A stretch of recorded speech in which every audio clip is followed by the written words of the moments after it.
बिस्मिल्लाहिर्रहमानिर्रहीम, अस्सलाम वालेकुम। मैं हूं ईसान नकवी, मेरे साथ अदील सरफराज मौजूद हैं। हफ्ता 27 जुलाई का आगाज़ हो गया है। 12 जुलाई को पाकिस्तान की सबसे बड़ी अदालत ने मखसूस नशिस्तों के केस का फैसला सुनाया था। 8 जजेस का अक्सरियती फैसला, सुप्रीम कोर्ट का डिसीजन अगर उस पर अमल दरामद ना हो तो फिर तौहीन अदालत की तलवार लटक जाती है। और यहाँ पर तौहीन अदालत की तलवार जो है वो लटकी है और उसके नीचे सर है राजा जी का। Sikandar Sultan Raja, chief election commissioner, वो दीगर इलेक्शन कमीशन के मेंबरान, सेक्रेटरी इलेक्शन कमीशन, उनका लॉ डिवीजन, तमाम का तमाम इलेक्शन कमीशन, ये उसके ऊपर लाजिम है कि पाकिस्तान की सबसे बड़ी अदालत का फैसला माने। लेकिन अब सवाल ये पैदा हो गया है कि ये तारीख कब बनती है, कब 15 दिन मुकम्मल होंगे। और 15 दिन का मतलब क्या, 15 दिन या 15 वर्किंग डेज, एग्जैक्टली फैसले में क्या लिखा हुआ है। इस तमाम मामले के दौरान कुछ शुनीद है सुप्रीम कोर्ट ऑफ पाकिस्तान से कि चैम्बर्स में, सुप्रीम कोर्ट में गुस्सा जो है वो बढ़ रहा है, क्योंकि 8 जजेस ने ये फैसला दिया। और जब ये फैसला इसके ऊपर अमल दरामद में रखने डाले जाएं, एक कैंपेन शुरू की जाए हुकूमत की तरफ से, और फिर इलेक्शन कमिश्नर और इलेक्शन कमीशन जो है वो ले तो लाल से काम ले, डिलेइंग टैक्टिक्स इस्तेमाल करे, आधा अमल दरामद कर ले जो किसी और जज का फैसला हो, और जो 8 जजेस का फैसला है उसके ऊपर अमल दरामद करने के बजाय रुजू कर ले। अगरचे कहा गया था सुप्रीम कोर्ट की तरफ से, आप हमसे पूछ लें अगर आपको समझ नहीं आ रही तो क्या होगा, और इसमें इन चैम्बर समात कौन करेगा। अदील सरफराज साहब, वन बाय वन ये तमाम चीज़ें बड़ी इंपॉर्टेंट हैं। सबसे पहले तो मुझे ये बताएं कि क्या इस फैसले पर अमल दरामद नहीं होता तो इसका मतलब यही है ना कि तौहीन अदालत हो गई है और तौहीन अदालत की कार्रवाई भी हो सकती है। बिल्कुल सर, और आपको भी रिसेंटली याद होगा, मैं तौहीन अदालत को ही एड्रेस कर देता हूँ। जस्टिस अतर मिनल्ला ने एक खिताब किया था न्यूयॉर्क सिटी बार से। उस खिताब में उन्होंने फ़ैसलों पर अमल दरामद का एक पार्ट है वो बड़ा इम्पॉर्टेंट है। उन्होंने कहा था कि जो जजेस साहिबान इंडिपेंडेंट होते हैं, जो कंप्रोमाइज़ नहीं होते, वो अपने फ़ैसलों पर अमल दरामद भी करवाते हैं। और वो ये कह रहे थे कि उन्हें फ़ैसलों पर अमल दरामद करवाने की ज़रूरत नहीं होती, उनके फ़ैसलों पर अमल दरामद ऑटोमेटिकली हो जाता है। अब इसमें बहुत से पैगामात हैं, और मैंने उस रोज़ भी ये बात कही थी कि जो 8 फाजिल जजेस साहिबान हैं वो शायद राम तो नहीं हुए तभी उन्होंने ये फ़ैसला सादिर फरमाया है। और अब वो क्योंकि इंडिपेंडेंट हैं, उनके बारे में ये बात तो अब उनके मुखालफीन जो उनके ऊपर तनकीद कर रहे हैं, उनके नाकदीन, वो भी मानते हैं। तो बज़ाहिर नज़र यही आ रहा है कि इलेक्शन कमीशन ने एक हीला बहाना तो अपनाया है, एक आप कह सकते हैं कि एक उज़र पेश किया है कि हमें समझ नहीं आ रही, हमारी इस्लाह कर दें। बज़ाहिर नज़र यही आ रहा है कि इलेक्शन कमीशन को भी ये मालूम है कि इस फैसले पर अमल दरामद हमें करना होगा। जहाँ तक ताल्लुक़ है तौहीन अदालत का, तो ऑब्वियसली अभी क्योंकि वक्त है, 15 वर्किंग डेज़ थे, और वैसे तो वक्त जो है 15 दिनों का वो आलमोस्ट ख़त्म होने को है, लेकिन 15 वर्किंग डेज़ जो हैं वो नेक्स्ट मंथ के शुरू के हफ्ते में गालिबन 6 तारीख को ख़त्म होंगे। तो उस वक्त तक वक्त है। एक और चीज़ इंपॉर्टेंट ये है कि इस वक्त जो 8 फाजिल जजेस साहिबान हैं जिन्होंने वो अक्सरियती फ़ैसला, जिसके सिग्नेटरी हैं, राइट तो उन्होंने लिखा तो जस्टिस मंसूर अली शाह ने था, वो ऑथर थे, वो 8 जजेस साहिबान इस वक्त सुप्रीम कोर्ट में दस्तयाब नहीं हैं। और यही वजह है कि अभी तक ये उनकी दरख्वास्त इन चैम्बर मुकर्रर भी नहीं हुई।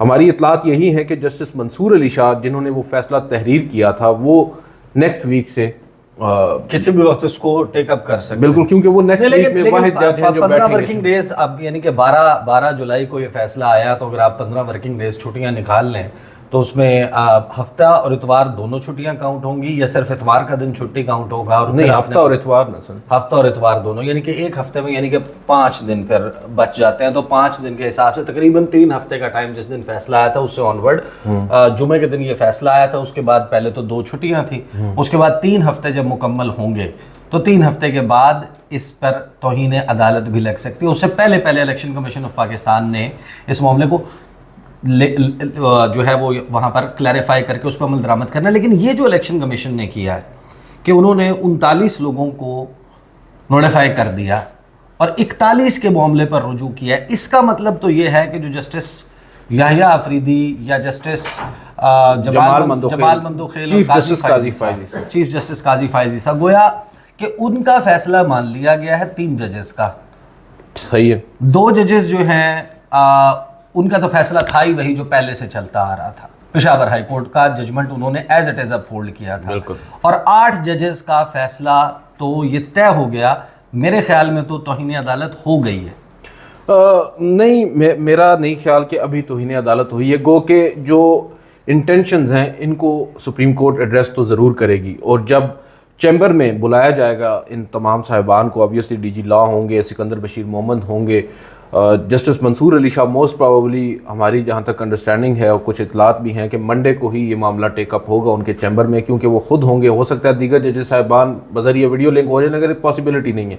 एक जो ऑथर जज हैं जब वो दस्तियाब है तो वो खुद ही बता देंगे, बताएं आपको कौन कौन से यहाँ पर इबहाम हैं, वो मैं ज़रा दूर किए देता हूँ। बज़ाहिर नज़र यही आ रहा है, बहुत से लोग इसको नज़र सानी से तशबीह दे रहे हैं, जोड़ रहे हैं, ये नज़र सानी तो है नहीं। इसको एक आप कह सकते हैं आर्जी तौर पर एक समात होगी इन चैम्बर, थोड़ी सी ब्रीफिंग दी जाएगी, उनको समझाया जाएगा, उनको भेज दिया जाएगा। मगर मुझे ये लग रहा है in the long run election commission को ये काफ़ी महंगा पड़ेगा। ये जो आप बात कर रहे हैं कि तौहीन अदालत हो गई है, जो सुप्रीम कोर्ट ऑफ पाकिस्तान है वो थोड़ी सी पीछे जा रही है। वो 13 जनवरी वाले फैसले पर जो उन्होंने गलत तशरीह की है, हमारी जहाँ तक अंडरस्टैंडिंग है, जो हमने कोर्ट प्रोसीडिंग्स कवर की हैं, आप हमारे साथ ही मौजूद थे कमरा अदालत नंबर 1 में, जिस तरह के सवालात रखे गए हैं बिलखसूस तमाम जजेस साहिबान की जानिब से, किसी एक ने भी ये नहीं कहा कि इलेक्शन कमीशन ने दुरुस्त तशरीह की है 13 जनवरी के फैसले की। तो उससे नज़र यही आ रहा है कि तफसीली फ़ैसले में ऑलरेडी जो है ना इलेक्शन कमीशन के लिए बहुत सारा मवाद आने वाला है, और उसमें हो सकता है कि इखलाकी तौर पर अगर मैं बात करूँ अभी, क्योंकि हमारे पास ऑन ग्राउंड कोई चीज़ नहीं है, इलेक्शन कमीशन को मुस्ताफ़ी भी होना पड़ सकता है। इस कदर जो उनकी जानिब से लैप्सेस हैं वो दिखाए गए हैं इस पूरे मामले के अंदर। और फिर लेकिन आपको नहीं लगता कि अगर उनका मुस्ताफ़ी होने का कोई इरादा होता तो वो इस, मैं उनके इरादे की बात नहीं कर रहा, जब सुप्रीम कोर्ट की जानिब से, एपेक्स कोर्ट की जानिब से कोई ऐसी फाइंडिंग आ जाती है, कोई ऐसी ऑब्जर्वेशन आ जाती है जिससे फिर ऑब्वियसली उनके पास एक ही रास्ता बचता है कि वो मुस्ताफ़ी हो जाए, अदरवाइज फिर उनके खिलाफ। चीज़ तो वो भी फोर्सी कर रहे होंगे ना कि ऐसा हो सकता है, तो फिर वो पार्शियल भी अमल दरामद ना करते, ताकि नहीं, ये तो उनको नजर आ रही है सर तौहीन अदालत। वो जो आप बात कर रहे हैं ना, वो तो जो पार्शियली अमल दरामद हो रहा है वो उनको मालूम है। वो आपको मैंने जैसे अतर मिनल्ला वाली बात बताई, उसको इतना लाइट हम नहीं ले रहे, तो वो कैसे लेंगे? वो तो ऑन दी अदर साइड खड़े हैं ना, वहाँ पर ऑन दी अदर फेंस खड़े हैं, वो उन्हें मालूम है कि भाई हमारे साथ ये हो सकता है। और ये जो 8 जजेस साहिबान हैं जिन्होंने अगेंस्ट ऑल ऑड्स ये फैसला अगर सादर फरमा दिया है, तो इस फैसले पर अमल दरामद यकीनी बनाना उनके जहन में पहले से होगा कि किस तरह बनाना है। हर कोई जस्टिस बंदयाल या जस्टिस इजाजुल हसन नहीं होता, ये बात इन सबको मालूम है, इलेक्शन कमीशन को बिलखसूस, क्योंकि इलेक्शन कमीशन का तो एक ट्रैक रिकॉर्ड है ना। आपको याद होगा गुज़िश्ता साल 2023 की बात है गालिबन, जब जस्टिस बंदयाल साहब ने ऑर्डर दिया, एक दूसरा ऑर्डर दिया, अमल दरामद नहीं हुआ, उस पर कुछ नहीं हो सका। उस पर सुप्रीम कोर्ट ऑफ पाकिस्तान ने खुद कमजोरी दिखाई ना, जस्टिस बंदयाल साहब ने कमजोरी दिखाई। गो के वो बाद अज़ां महफिलों में बैठकर कहते रहे कि मेरी तो ख्वाहिश थी, मैं तो चाह रहा था कि इनके खिलाफ तौहीन अदालत की जाए, मेरे फेलो जजेस नहीं मान रहे थे, जबकि हमारी इतलात इसके बिल्कुल बरक्स थी कि शायद बंदयाल साहब नहीं मान रहे थे, उनकी ख्वाहिश थी जस्टिस मुनीब वगैरह की। लेकिन यहाँ पर अब नज़र ये आ रहा है, जिस नहज पर मामलात पहुँच चुके हैं, और जिस नहज पर आप देख लें कि जस्टिस मंसूर अली शाह और उनके साथ 7 जजेस साहिबान पर जिस तरह की तनकीद हो रही है, बिलो द बेल्ट जिस तरह के उनके ऊपर हमले हो रहे हैं, ये तमाम चीज़ें जस्टिस जमाल खान बंदोखेल तो खुद कह चुके हैं कि भाई सोशल मीडिया का असर हम लेते हैं। तो वो असर अगर उन्होंने ले लिया ना सर, ज़रा सा भी इस तमाम तर प्रोपेगेंडे का, तो वो नुकसान उसका इलेक्शन कमीशन को होगा, और इलेक्शन कमीशन को इस बात का बखूबी अंदाज़ा है। दूसरी जानिब आज दोपहर को मेरी बात हो रही थी सतूर साहब से, तो वो ये दावा कर रहे हैं कि चीफ जस्टिस काजी फायज़ ईसा साहब जो चैम्बर में बैठे हैं, वो शायद रिव्यू में इस फैसले को तब्दील करवाने की पूरी तैयारी कर रहे हैं। मैं उस बारे में उनकी इस बात की तस्दीक तो नहीं कर सकता, मगर इट्स अ पॉसिबिलिटी। आपको याद होगा एक फाजिल जज थे जस्टिस इरफान सादत साहब, उन्होंने जब उनके बारे में ये सामने आया, एक दिन पहले भी ये बात हमने कही थी कि वो शायद दूसरी तरफ आ चुके हैं जस्टिस मंसूर अली शाह की तरफ। तो ये कहा जा रहा है कि अगर वो अदालती ऑब्जर्वेशंस जो वो दे रहे हैं, जो रिमार्क्स दे रहे हैं, उसके बरक्स अगर फैसला दे सकते हैं, तो फिर रिव्यू में दूसरी तरफ भी आ सकते हैं, उनके लिए इतना मुश्किल नहीं होगा। और इसी तरह एक और जज साहब भी हैं। एक और आज बड़े मज़े की बात हुई, लेकिन वो मेरे ख्याल मुनासिब नहीं होगी करना, जजेस साहिबान का मवाजना किया जा रहा था, किस तरह जजेस साहिबान जो जस्टिस काजी फायज़ ईसा साहब के रेफरेंस में उन्होंने रिवर्स बैक किया था अपना ओपिनियन, उनमें और इन कुछ ऐसे जजेस साहिबान इस बेंच में मौजूद हैं, उनमें कुछ मुमासलत है, उसके ऊपर फिर अलग से एक बैठ। अच्छा, मुझे ये बताएं कि जो ओल्ड टेक्स्ट बुक है, पुरानी किताब है, वो निकाली गई है, जो जस्टिस उमर अता बंदयाल के ख़िलाफ़ एक किताब खोली गई थी कि अदालत की के ऊपर प्रेशर बढ़ा दो। मरीम नवाज साहिबा जलसों में तस्वीर लगा रही थी, तकारीर कर रही थी, नाम ले रही थी जजेस का। सुप्रीम कोर्ट के बाहर पहुंच सुप्रीम कोर्ट के बाहर तकरीर कर रहे थे मौलाना फजलुर रहमान। बिलावल जो है वो पार्लियामेंट के अंदर तकरीर कर रहे थे और वो ये कह रहे थे कि इन जजेस को तौहीन पार्लियामेंट में इस्तेहकाक कमेटी के सामने बुलाया जा सकता है। ये वो था अटैक जो कि लॉन्च किया गया था और जजेस के हवाले से अदरवाइज भी एक कैंपेन चल रही थी। उस कैंपेन को जब आप मौजूदा कैंपेन के साथ उसका मवाजना करते हैं कि जहाँ पर बात काली भेड़ों से शुरू हुई, जो जिसके जवाब में कहा गया कि हम काली भेड़े नहीं, हम we are not black sheep, we are black bumble bees. ये जस्टिस अतर मिनल्ला ने कहा था। अब उनकी छेड़ बन गई काले भून। हाँ, लेकिन अब आप मुझे ये बताएं कि जो मरीम नवाज ने कैंपेन पुरानी टेक्स्ट बुक खोलकर दोबारा से लॉन्च की, जिसमें उन्होंने कहा कि हम क्या करें अगर आपका ज़मीर बिका हो, आपका ज़मीर लिंक्ड है, आहनी हाथों से निपटा जाएगा, ये टोला ये जो करना चाह रहा है ये हम आसान नहीं होने देंगे। ये तमाम मवाद वो है जिसमें इन जजेस को प्रेशराइज किया जा रहा है। अब सवाल ये है कि जितना आपने अब तक अदालती कार्रवाई के दौरान और अदरवाइज सुप्रीम कोर्ट में मुशाहिदा किया है, जस्टिस उमर अता बंदयाल, जस्टिस मंसूर अली शाह, क्या जस्टिस मंसूर अली शाह अदालती तहम्मुल के मामले में उमर अता बंदयाल साबित होंगे या वो साकिब निसार और इफ्तिखार चौधरी साबित होंगे? इनमें बहुत सी चीज़ें कदर मुश्तरक हैं, लेकिन एक चीज़ मैं बताऊँ, इनके बारे में कहा जाता है, जस्टिस मंसूर अली शाह के बारे में हम भी ये समझते हैं टू सम एक्सटेंट कि जस्टिस मंसूर अली शाह जस्टिस उमर अता बंदयाल की एक रिफाइंड फॉर्म है, ठीक है। और ये थोड़े से ज़्यादा उनसे आप कह सकते हैं कि चीज़ों को, उनकी जो नर्व है ना उसके ऊपर इनका बड़ा हाथ है। सही। और ये मामलात को इस तरह नहीं लेते। आपको मालूम है जब अदालती मामलात में खुफिया इदारों की मुदाखलत का मामला आया, 6 जजेस का ख़त, उसके ऊपर पहले तो हमें नज़र ये आया कि ये शायद चीफ जस्टिस काजी फायज़ ईसा के साथ ऑन बोर्ड हैं, हुकूमती कमीशन, ये वो नज़र आ रहा था। मगर उसके बाद जो इन्होंने लाहौर में एक तकरीर की थी, आपको याद होगा, गालिबन आसमा जहांगीर का। अच्छा, आप इनकी बात करें, मैं जस्टिस कार्नेलियस वाली तकरीर याद कर रहा था उमर अता बंदयाल की जो फैलिटीज होटल में की थी।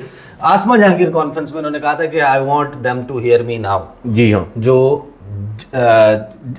इदारे हैं उनको कहा था, मैं निकाल भी लेता हूँ, मेरे पास बिल्कुल। उसमें उन्होंने जो बातें कही थी सर, वो बड़ी रेलेवेंट हैं और वो उसमें आपके सवाल का जवाब भी है, जस्टिस उमर अता बंदयाल में और उनमें फ़र्क क्या है।